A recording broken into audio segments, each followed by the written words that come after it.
இந்த வீடியோவில் ப்ராப்ளம்ஸை எப்படி நம்ம வந்து ஸ்டீம் டேபிளில் அனலைஸ் பண்ணலாம் அப்படிங்கிறத வந்து நான் சொல்லித்தரேன். ஓகே, இப்போ என்ன சொல்லியிருக்காங்க, dry saturated steam enters in oscillative pressure of inlet pressure கொடுத்துருக்காங்க, அவுட்லெட் ப்ரெஷர் கொடுத்துருக்காங்க, ட்ரைனஸ் ஃப்ராக்ஷன் கொடுத்துட்டாங்க. Okay neglect the velocity of the steam. அப்போ நம்ம என்ன பண்ணுவோம், டக்குன்னு இந்த ஃபார்முலா எழுதிடுவேன். இந்த ஃபார்முலா நம்ம எழுதிட்டு அப்படின்னா H1 H2ஓட வேல்யூ தேவை. அதை எப்படி நம்ம கண்டுபிடிக்கலாம், இதோட வேல்யூவும் பாரை வச்சு என்ன பண்ணலாம் கண்டுபிடிக்கலாம். இது என்னன்னு கொடுத்துருக்காங்க, ட்ரை சேச்சுரேட்னு கொடுத்துருக்காங்க. ட்ரை சேச்சுரேட்னாலும் சேச்சுரேட்னாலும் ஒன்று தான். ஓகே, 12 பாருக்கு கேட்டிருக்காங்க. ஓகே, அப்போ இப்படியே நம்ம இது பண்ணி இருக்கு பாருங்கள், ப்ரெஷர் டேபிளில் அப்படியே 12க்கு நேரம் என்ன இருக்குதுன்னு பார்த்து எழுதணும். ஓகே, என்னெல்லாம் இருக்குது, 188 இருக்குது, அது என்னது டெம்பரேச்சர், அது தேவையில்லை. நமக்கு விஜி எவ்வளோ இருக்குதுன்னு எழுதிக்கலாம். அடுத்து விஜி தான் என்னது V1. ஓகே, இனிஷியல் கண்டிஷனுக்கு ஹெச்ஜியும் H1ம் சேம். ஓகே, அதை நோட் பண்ணிக்கணும். இனிஷியல் கண்டிஷனுக்கு ஹெச்ஜி தான் H1, விஜினா V1. Okay, initial condition கண்டுபிடிக்கும் போது ஓகே, அப்போ 12 பாருக்கு இங்கே என்ன இருக்குது,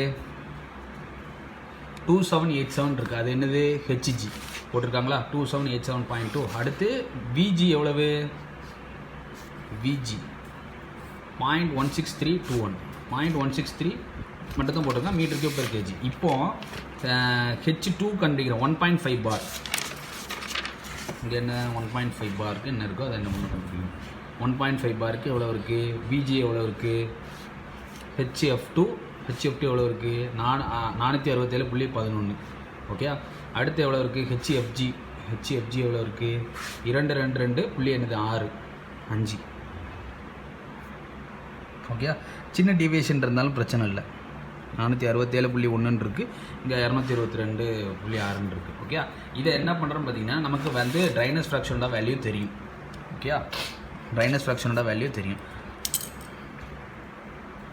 இப்போ H2 கண்டுபிடிக்கிறேன் அப்படின்னா HF2 ப்ளஸ் என்னது X2ஓட வேல்யூ என்னது 0.95 இன்ட்டு H. அப்போ HF2 கிடச்சிருமா, சரி H2 கிடச்சிருமா, ஹெச்ஜியும் H1 ஒன்று, விஜியும் V1 ஒன்று. இப்போ H2 = என்னது HF2 போட்டாச்சு ப்ளஸ் X2 போட்டாச்சு, HFG2 போட்டாச்சா, அது வேல்யூ கிடச்சிருக்கோம். அடுத்து நம்ம H1 H2 கண்டுபிடிச்சாச்சு, அது அப்படியே நம்ம பிளேஸ் பண்ணியாச்சு. இப்போ என்னது, ஒரு கன்வர்ஜென்ட் நாசில் இருக்குது, அடுத்து ஒரு த்ராட் ஏரியாக்குள்ளே போகுது, அடுத்து டைவர்ஜென்ட் நாசிலாக மாறுது. ப்ரெஷர் 2 ப்ரெஷர் கொடுத்துருக்காங்க, ஏரியா ஆஃப் த த்ராட் இந்த ஏரியா கொடுத்துருக்காங்க, X1 கொடுத்துருக்காங்க, N = 1.135 கொடுத்துருக்காங்க. அப்போ N = 1.135 அப்படின்னா நமக்கு ப்ரெஷர் ரேஷியோட ரிலேஷன் நமக்கு தெரியும்.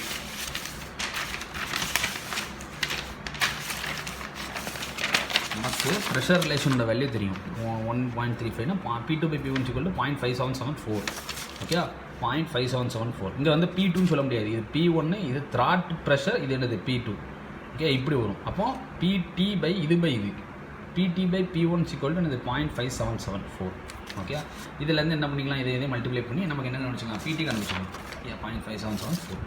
ஓகே, இப்போ 10.5 பாருக்கு நான் எந்த டேபிள் எடுக்க போகிறேன், இது என்ன ஸ்டீமு, ட்ரைனஸ் ஃப்ராக்ஷன் கொடுத்துருக்காங்க. ட்ரைனஸ் ஃப்ராக்ஷன் X = 1 தான் என்னது சூப்பர் ஹீட்டட் ஸ்டீம்.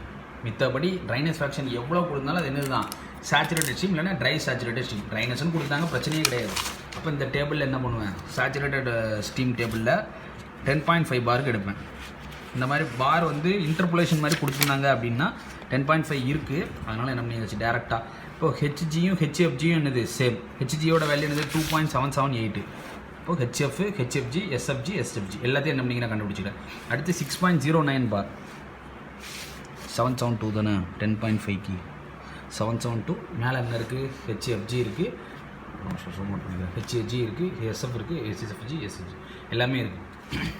அதே மாதிரி என்ன பண்ணிங்கன்னா 6.09 பார், இந்த 6.09 பாருக்கு ஒரு பிரச்சனை வரும். நம்ம என்ன பண்ணிக்கலாம் பார்த்தீங்கன்னா 6 பாருக்கு என்ன பண்ணிக்கலாம் கண்டுபிடிச்சிக்கலாம். கொஞ்சம் டிவியேஷன் இருந்தாலும் பிரச்சனை இல்லை, அவங்க இன்டர்போலேஷன் பண்ணியிருப்பாங்க. இன்டர்போலேஷன் இல்லாமல் கொஞ்சம் பண்ணலாம், தப்பு கிடையாது. ஓகே, 6 பாருக்கு என்ன இருக்குது 670, இது 673, கொஞ்சம் டிவியேஷன் ஆகுது. ஓகே, அதாவது 6.1 இதுக்கு ஆவரேஜ் எடுத்த மாதிரி பண்ணிக்கோங்களேன். 6 பாருக்கு என்ன இருக்குதுன்னு பாருங்கள். அடுத்து 6.2க்கு என்ன பாருன்னு பாருங்கள். இதை நான் ரவுண்ட் ஆஃப் பண்ணேன்னு வச்சுக்கோங்களேன், எனக்கு என்ன கிடச்சோம் 6.1 பார்னு வந்துருமா, 6.09 இருக்குது, 6.1 பார்னு எடுத்துக்கலாமா. அப்போது இது ரெண்டுத்தோட வேல்யூ ப்ளஸ் என்னது /2 போட்டு கண்டுபிடிச்சிடும். /2 போட்டு எல்லாம் கண்டுபிடிச்சிட்டிங்கன்னா நமக்கு வேல்யூ தெரிஞ்சிடும். அடுத்து 0.85 பார், அதே மணிக்கு எல்லாத்தையும் கண்டுபிடிச்சி எனக்கு ட்ரைனஸ் ஃப்ராக்ஷனோட வேல்யூன்னு தெரியும், அதை என்ன பண்ணி கண்டுபிடிச்சலாம். அடுத்து ஃபஸ்ட்டு நான் சொன்ன பார்த்தீங்கன்னா இன்லெட்டுக்கும் த்ராட்டுக்கும் உள்ள ஏரியாவில் ட்ரைனஸ் ஃப்ராக்ஷன் என்ன இருக்குது அப்படின்னு சொல்லி கேட்டிருப்பாங்க. எப்போவுமே ஃபஸ்ட்டு உள்ள வேல்யூ உண்மையுமே சேம் தான். நான் இங்கே என்ன கண்டுபிடிச்சனோ அதான் என்னது சேம்.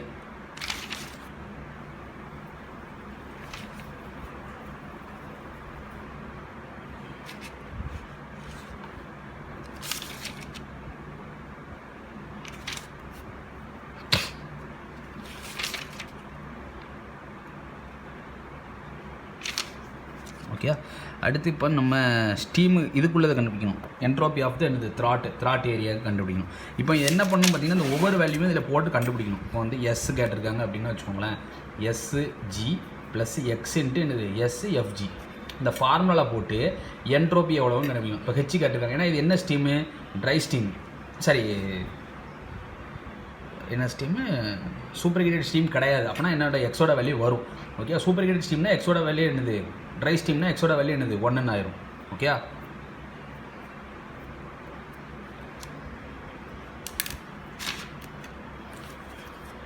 ஏன்னா ட்ரைனஸ் ஃப்ராக்ஷன் நமக்கு இங்கே 0.95 கொடுத்துருக்காங்களோ அதை என்ன பண்ணுங்க, அந்த வேல்யூவில் சப்ஸ்டிட் பண்ணுங்க.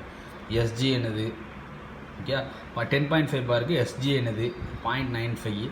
எஸ்எஃப்ஜி இந்த இருக்குது. ஓகே. இது எல்லாத்தையும் சால்வ் பண்ணி நீங்கள் கண்டுபிடிச்சிங்கன்னா S1ஓட வேல்யூ ஒன்று கிடைக்கும். அந்த என்ட்ரோபியோட வேல்யூவை வந்து S2க்கு ஈக்குவேட் பண்ணிக்கிறேன். S1 எஸ்எஃப்ஜி ப்ளஸ் எக்ஸ் தெரியாது, ஏன்னா த்ரோட் ஏரியாவில் எதுக்கு தெரியாது. அதே மாதிரி ஹெச்ஜிக்கும் அதே மாதிரி தான். H1 is equal to HG plus X into என்னது? ஹெச்எஃப்ஜி. இது எல்லாமே என்னது? ப்ரெஷர் 1க்குள்ளே கண்டுபிடிச்ச பாருக்குள்ளே வேல்யூஸ். ஓகே. அதை போட்டு கண்டுபிடிச்சிக்கோங்க. த்ராட் ஏரியாவுக்கு வெலாசிட்டி கண்டுபிடிச்சிக்கலாம். அடுத்து என்னது? VT is equal to X into என்னது? விஜி. எக்ஸ் போட்டுக்கலாம். ட்ரை ஸ்டீமுக்கு மட்டும்தான் என்னது? 1. ஓகே. இது என்ன வந்தாலும் என்னது? எக்ஸோட வேல்யூ ட்ரைனஸ் ஃப்ராக்ஷன் கொடுத்துருக்காங்கன்னா அந்த வேல்யூவை நம்ம போஸ்ட் பண்ணிக்கலாம். இன்ட்டு இது மல்டிப்ளை பண்ணிங்கன்னா ஒரு ஆன்சர் கிடைக்கும். ஓகே. அடுத்து mass of the steam discharge அப்படின்னா இது நம்ம ஃபார்முலா ஃபஸ்ட்டு நான் சொல்லிட்டேன். இது ஏரியா, இது என்னது? கீழே உள்ளது என்னது? Specific volume. என்ன? இது வெலாசிட்டி. இது வெலாசிட்டி ஆஃப் த த்ராட். இப்போ தான் நம்ம கண்டுபிடிச்சோம். என்னது? 443.96. அடுத்து T-க்கும் 2க்கும் இடையில இந்த இடத்துல என்னது? எக்ஸ்பேன்ஷன் ஆகுது. என்ன? STயும் S2 என்னது? சேம். ஃபஸ்ட்டு என்ன பண்ணால் S1 STயும் சேம்னா இப்போ STயும் S2 என்னது? சேம். ஓகே. அதே மாதிரி S2க்கு உள்ள வேல்யூவை ஈக்குவேட் பண்ணி SF ப்ளஸ் எக்ஸ் ப்ளஸ் X2ஓட வேல்யூ ட்ரைனஸ் ஃப்ராக்ஷன் கண்டுபிடிக்கிறேன். அதே மாதிரி H2 கண்டுபிடிக்கிறேன். அதை என்ன பண்ணுறேன்? இதில் பேலன்ஸில் போடுறேன். Mass of the steam inlet equal to mass of the steam outlet. A2 V2. இது வெலாசிட்டி, இது என்னது? Specific volume. அந்த வேல்யூமில் தூக்கி போட்டு என்ன பண்ணுறேன்? சப்ஸ்டிட் பண்ணுறேன். இப்போ இதே டயாமீட்டர் எதாவது கேட்டாங்கன்னு வச்சுக்கோங்க. A = என்னது? π/4 d². ஏரியா நான் வேல்யூ போட்டு π/4 d² தெரியாதுன்னா என்ன பண்ணிக்கலாம்? ஈக்குவேட் பண்ணி என்ன பண்ணிக்கலாம்? கண்டுபிடிச்சிக்கலாம். d² தேவை அப்படின்னா 4 × ஏரியா பை என்னது? π.